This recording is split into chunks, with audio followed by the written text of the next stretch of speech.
It's hard. It's hard to take in, seeing all this devastation. Even as Lahaina fire survivors take stock of what's left of their historic community. Make me cry. Make me cry.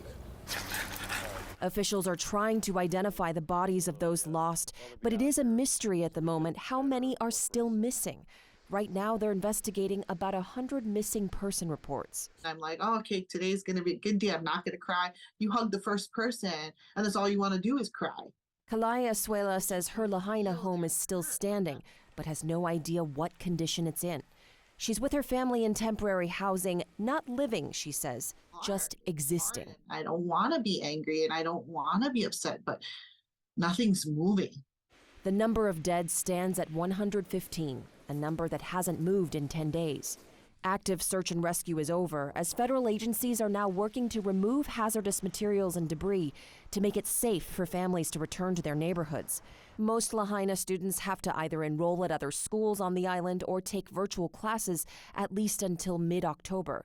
The entire survival and recovery process has surfaced long-held skepticism and resentment toward outside authority, which many locals have historically blamed for mismanaging the land and water. I directed my team to do everything we can for as long as it takes to help Maui recover, rebuild in a way that respects and honors Hawaiian traditions and cultures and the needs of the local community. We're not going to turn this into a new land grab. But who has he talked to? You know, who has he really sat down with and said, what is it going to take?